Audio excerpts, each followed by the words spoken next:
Over the years, Sightings has consulted with a handful of psychic investigators who've demonstrated time and again their ability to see and sense things most people cannot. Psychics like Dorothy Allison and Peter James usually appear in a haunted house or working on an unsolved murder case. But this time we turn the spotlight on the psychics themselves to find out why and how they first knew they had paranormal powers.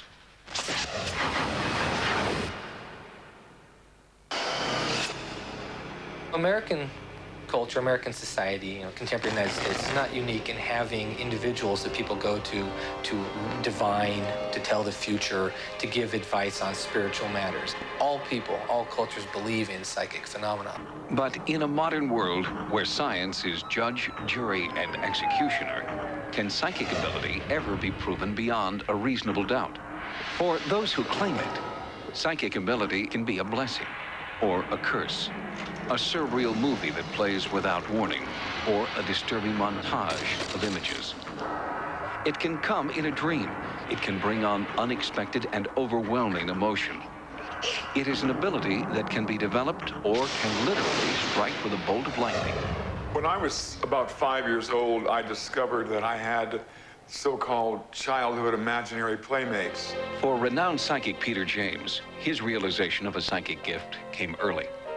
I was about 8 years old when I realized that these were in fact ghosts and spirits and not real children. They were real to me because they were a real part of my life. Peter says his ability to see spirits is a seventh sense and one that he was born with. While other psychics perceive with the mind's eye, Peter claims he can actually see and communicate with another dimension. Look. Hello? See? Oh, he's angry. Don't be angry with me. Don't play games with me. I'm not afraid of you. It's just like communicating with people that walk the face of the earth in a physical body. Some people have more to say than others, and some are friendly, some are not so friendly. After hundreds of encounters, Peter claims that he has gained unique insight into the spirit world. Our nighttime is their daytime. We live in a parallel world of coexistence with ghosts and spirits. They're everywhere. Sally? Is that your name, Sally?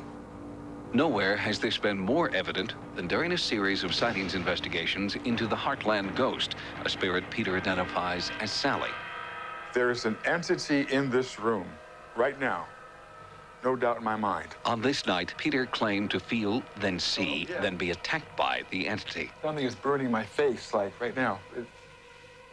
The attack came in the wake of another, fiercer attack on this man. Painful, bleeding scratches were emerging without warning, and Peter felt the perpetrator was among them. There's a little girl that's standing right there. Sally? Is that your name, Sally? Hi, whoa, hello, easy. I think the Heartland Ghost certainly was one of the most extraordinary because Sally is one of the most aware or cognizant ghosts that I've ever encountered. But ghost investigations are not the only milieu of the professional psychic. Noreen Rainier and Nancy Meyer are both psychic detectives. Many law enforcement agencies swear by their ability to relive and reveal brutal secrets. He shot me. I know I'm on the floor, and my back seems to be hurting me a great deal, and I die. For Noreen, a former advertising executive, her psychic ability didn't reveal itself until her late 30s. It came as a surprise after a psychic client sensed Noreen's gift.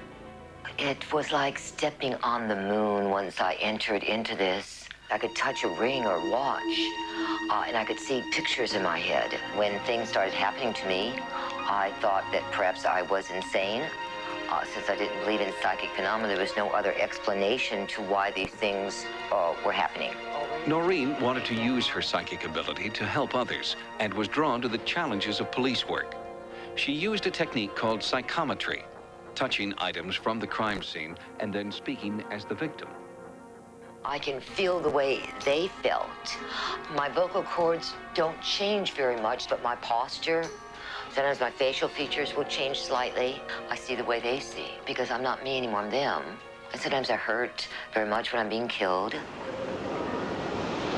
Nancy Meyer began to sense her psychic ability very early on. As a girl, she lived abroad with her family and discovered that she could use telepathy to overcome language barriers. I discovered that if I got in the person's head, I could get the sense of what they were saying. So I used my ability quite a bit to follow conversations in languages that I didn't know. Nancy's telepathy developed rapidly, and for more than 20 years now, she's been consultant for the Delaware State Police. In that time, she's provided crucial clues in over 200 crimes. So I started doing a lot of police work, and that was the last thing in the world that I wanted to get involved with.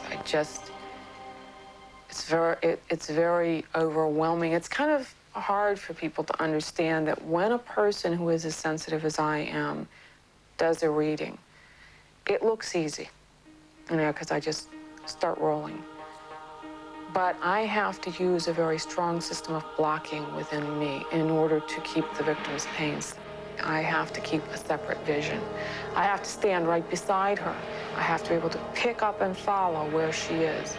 But I must not lose me while I'm doing it. Nancy believes that everyone shares a psychic link, but only a few people realize it yet. She taps into this psychic link to conjure up scenes of the crime.